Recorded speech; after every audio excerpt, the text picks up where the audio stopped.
Alors voilà, quand on parle de dérivés, on pense souvent à ça. Et si je vous disais qu'en réalité les dérivés cachent une histoire incroyablement fascinante et mystérieuse? Dans cette vidéo, on va prendre un chemin moins ordinaire et je vais vous montrer que les dérivés sont bien plus que de simples formules mathématiques. On va explorer ensemble leur histoire passionnante et bien sûr, vous commencez à me connaître, on va voir une façon élégante de comprendre la dérivation. Savez-vous que les dérivés ont une histoire fascinante qui remonte à l'Antiquité? Les anciens Grecs, tels qu'Archimède par exemple, ont jeté les bases de ce concept en calculant des aires et des volumes à l'aide de méthodes d'approximation. Archimède essayait d'approcher π en utilisant cette méthode. Il enfermait le cercle de rayon 1, qui a pour aire π, dans deux polygones réguliers. Étant donné qu'on sait calculer les aires des polygones, on sait que π se situe entre les deux. Et il avait bien compris que plus le nombre de côtés des polygones augmentait, plus l'approximation était précise. En utilisant un polygone à 96 côtés, Archimède parvint à l'excellente approximation que π est compris entre 223 sur 71 et 22 sur 7. Mais il le sentait, il lui manquait un truc pour être efficace. C'est seulement au XVIIe siècle que ce qui lui manquait fut inventé, le calcul infinitésimal et la notion de dérivée. Et l'histoire de cette découverte est assez marrante. Newton et Leibniz l'ont découverte à peu près en même temps, donc chacun se revendiquait comme étant le père du calcul infinitésimal. Cependant, leur approche était un peu différente mais aboutissait au même résultat. Newton utilisait la méthode des fluxions, et Leibniz utilisait la méthode des tangentes. Celle de Newton était plus calculatoire et celle de Leibniz plus géométrique. Alors, la dérivation, c'est l'étude des variations en un point. Sauf que les variations en un point, ça n'a pas vraiment de sens, comme je vous l'ai expliqué dans ma vidéo sur les variations. Notre assistant ici va nous aider à y voir plus clair. Oui, toi. On va emprunter à la physique un exemple très parlant pour la notion de variation et de dérivée, la vitesse. Admettons que l'Air Junior fasse un sprint de 5 mètres. Oui, c'est beaucoup pour lui. S'il le fait comme ça, on voit qu'il va vite. Là, on voit qu'il va un peu moins vite. Là, il va très vite. Et là, il va moins vite. Alors, ce qui nous permet d'avoir ces observations, c'est qu'on constate que sa position en fonction du temps passé varie plus ou moins vite. Étudions alors la fonction qui modélise sa position en fonction du temps. On voit qu'au début, il est à la position 0, et qu'à la fin, il est à la position 5. Si vous comprenez pas bien cette courbe, je vous renvoie à la vidéo sur les fonctions que j'ai faites, je l'affiche en haut à droite. Donc voilà la courbe pour le premier sprint, pour le deuxième, le troisième, et enfin le quatrième. On commence à remarquer ce qui se passe en observant les courbes. Plus la courbe est pentue, plus il va vite. Mais si on remarque ça, c'est parce qu'on regarde toute la courbe. Si on regarde juste en un point, c'est impossible de dire s'il va vite ou pas. Il nous faut au moins 2 points, pour comparer la distance qu'il a parcourue à un certain laps de temps. Donc dire que la dérivée donne les variations d'une fonction en un point, c'est un peu un non-sens, mais pourtant c'est vrai, et on va voir pourquoi. Donc on a compris que pour dire que la fonction varie, il faut comparer deux valeurs. Par exemple, si on regarde sa position à 1 seconde et 2 secondes sur chacune des courbes. Pour la première, il a avancé de 2,5 mètres, pour la deuxième de 1,3 mètres, la troisième de 3,7 mètres et la quatrième de 1,8 mètres. Donc on peut voir que c'est dans le troisième sprint qu'il a parcouru la plus grande distance entre 1 et 2 secondes de course. Et c'est là qu'intervient la vitesse. Pour mettre un peu de rigueur là-dedans, on va quantifier le truc. On cherche à savoir quelle distance il parcourt par rapport au temps écoulé. Et le rapport en maths, c'est tout simplement une fraction. La distance parcourue, c'est position d'arrivée moins celle de départ, et de même, le temps écoulé, c'est le temps final moins le temps initial. Et donc, ça donne ce quotient. Cette quantité, c'est simplement la vitesse. Donc on comprend bien que pour calculer la vitesse, il nous faut comparer deux informations différentes, le temps et la position de départ, ainsi que le temps et la position d'arrivée. Et c'est logique en fait, si on regarde ces deux courses, on voit qu'il va plus vite dans la deuxième, et si on regarde ces deux images, on arrive à le voir aussi. Mais si on regarde une seule image, eh ben on peut plus rien dire. Dans les 4 sprints, entre 1 et 2 secondes de course, on a donc ces calculs-là. Le résultat est en mètres par seconde. Ce qui nous donne après calcul 2,5 mètres par seconde pour le premier, 1,3 mètres par seconde pour le deuxième, 3,8 mètres par seconde pour le troisième, et 1,8 mètres par seconde pour le quatrième. Et ça confirme bien ce qu'on pensait, entre 1 et 2 secondes, Euler Junior est allé plus vite dans le 4e sprint. Et ce calcul, on peut le faire entre n'importe quelle valeur. En réalité, ce qu'on est en train de faire, c'est de calculer le coefficient directeur de la séquente à la courbe de notre fonction entre les deux points qu'on choisit. Et on voit que plus le coefficient directeur est élevé, plus il a été vite entre ces deux points. Mais ce qui nous gêne un peu, c'est que quand on prend deux points distincts, on s'intéresse uniquement à ce qui s'est déroulé au début et à la fin. Entre les points, on n'a pas trop d'informations. Par exemple, sur ces deux courbes, les séquentes ont la même pente, donc le même coefficient directeur. On pourra en conclure, si on parle de vitesse, que la vitesse était la même entre 1 et 2 secondes, alors qu'on voit bien que non. Il faut donc prendre 2 points plus proches pour limiter ce qui peut se passer entre ces points. Par exemple, ces 2 points. Alors, dans ces fonctions, le souci est un peu lissé, mais prenons celle-ci toujours avec ces 2 points. Et bien là, il y a encore un manque d'informations. On va donc trouver un moyen pour qu'entre les infos qu'on regarde, il ne se passe rien. Regardons ce point-là. On va introduire des notations pour éviter de se trimballer des un tout petit peu plus. En maths, quand on veut signifier un changement infiniment petit d'une quantité t par exemple, on note dt. Ici, la quantité infiniment petite qu'on regarde en secondes, donc en abscisse, on va la noter dt, et en distance, donc en ordonnée, on la note df, et cette notation, on la doit à Leibniz. Donc la pente de cette séquente vaut df sur dt. La pente qu'on regarde ici est au point d'abscisse 1, on note donc df sur dt de 1. Et ce raisonnement, on peut le faire pour n'importe quel temps t.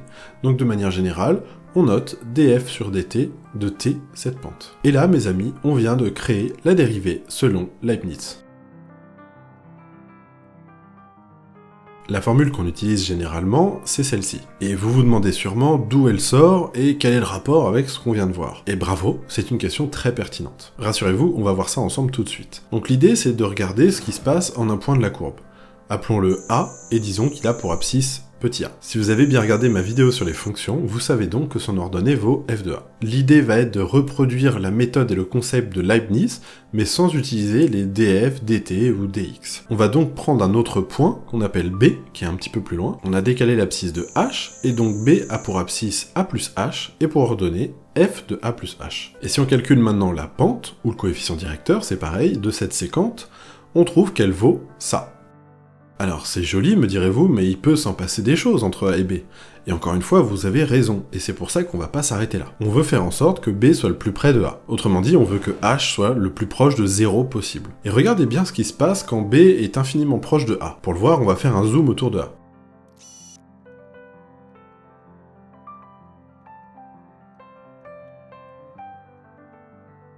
La courbe, qui était arrondie, devient plate. C'est un peu comme la Terre finalement. La Terre est ronde, mais de notre point de vue, qui est une sorte de zoom infini, elle nous paraît plate. Bref, revenons à notre fonction. Avec notre zoom infini autour de A, et le point B qui est infiniment proche de A, la séquente AB est confondue avec la courbe. Et ça, c'est ce qu'on appelle la tangente. Donc la courbe et la tangente sont confondues sur un intervalle infiniment petit autour de A. Et du coup, elles ont les mêmes variations.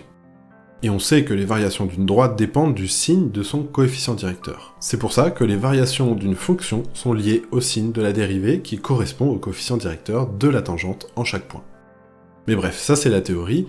Nous, ce qu'on aime, c'est de voir concrètement ce que ça donne en vrai, et c'est ce qu'on va voir maintenant. Regardons ce qui se passe avec la fonction carré au point d'abscisse 2, et d'ordonnée 2 au carré, donc 4. En abscisse, on se décale de h, et en ordonnée, on est là. Alors on va zoomer un peu, parce que sinon on va rien voir. Donc comme l'abscisse c'est 2 plus h, l'ordonnée sera 2 plus h au carré. En développant, ça nous fait 2 au carré plus 2 fois 2h plus h carré. Donc finalement, 4 plus 4h plus h carré moins 4 sur h. Alors ne vous laissez pas impressionner par cette fraction, vous allez voir ça se simplifie assez bien. Donc déjà les 4 du dessus se simplifient entre eux, il nous reste 4h plus h carré sur h, et on peut simplifier par h, on a donc 4 plus h. Et rappelez-vous, h c'est une quantité infiniment petite qu'on va faire tendre vers 0, on peut donc la négliger, ce qui nous donne tout simplement 4. Mais ce raisonnement, on peut le faire pour n'importe quelle abscisse x.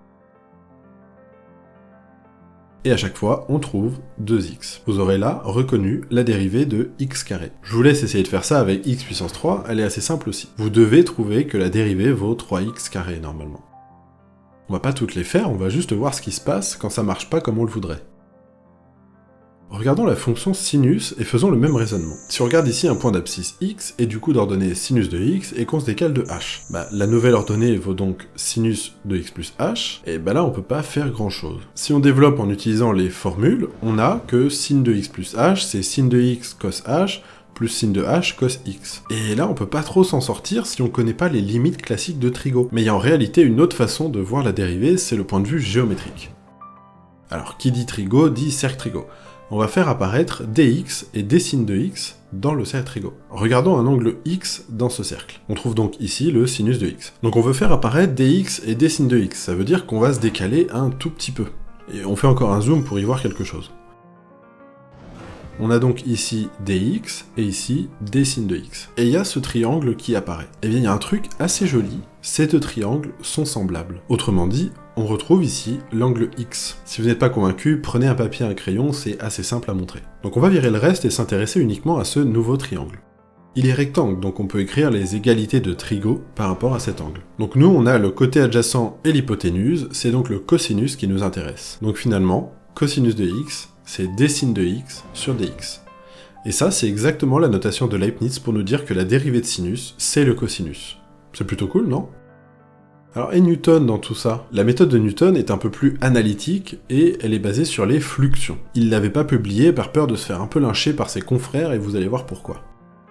En gros, il fait varier les antécédents d'une fonction, et donc les images aussi, et essaye de mesurer ces variations. Cette méthode donne le même résultat, donc vous verrez, elle est très proche de celle qu'on a vue tout à l'heure. Regardons-la directement dans un exemple. Pour la fonction carré, Newton note la fonction y égale x puissance 2, à l'époque la notation f de x n'existait pas. Donc si on prend taux, un intervalle de temps infiniment petit, une variation de y est notée y plus y point taux, et une variation de x est notée x plus x point taux. Donc y plus y point taux est égal à x carré plus 2x x point taux plus x point taux au carré. En soustrayant y est égal à x carré, on a ça, puis en divisant par taux, ça donne y point est égal à 2x x point plus x point au carré taux. Il considère alors que comme taux est infiniment petit, il peut négliger les termes avec taux dedans. Il trouve alors que y point est égal à 2x x point. Et c'est simplement une autre façon d'écrire dy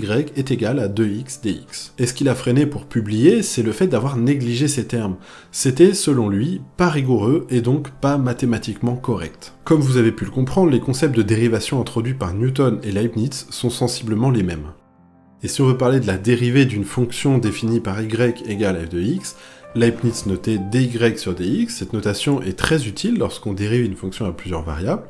Newton notait y point, cette notation est encore utilisée en physique, et la notation qu'on connaît tous, c'est f' de x, ou y', qu'on doit à Lagrange. Et c'est généralement celle qu'on utilise en maths quand il n'y a aucune ambiguïté sur la variable de dérivation. Alors maintenant qu'on en sait un peu plus sur la dérivation, regardons ce qui se passe quand une fonction n'est pas dérivable. Regardons la fonction valeur absolue. La définition rigoureuse est la suivante. Valeur absolue de x est égale à racine carrée de x au carré. En gros, cette fonction rend un nombre positif s'il l'est pas déjà. Et sa courbe ressemble à ça. On voit qu'il y a clairement deux demi-droites. Si on est du côté droit, la dérivée vaut 1, et du côté gauche, ça vaut moins 1. Si vous voyez pas d'où ça sort, je vous laisse mettre pause et faire quelques calculs rapidement. Et le problème va se situer en 0. Si on s'approche de 0 par là, on a une pente de moins 1, et si on s'approche par là, on a une pente de 1. Cette double valeur fait que la fonction n'est pas dérivable en 0. D'ailleurs, petit aparté, cette fonction est un exemple très simple qu'une fonction continue n'est pas forcément dérivable.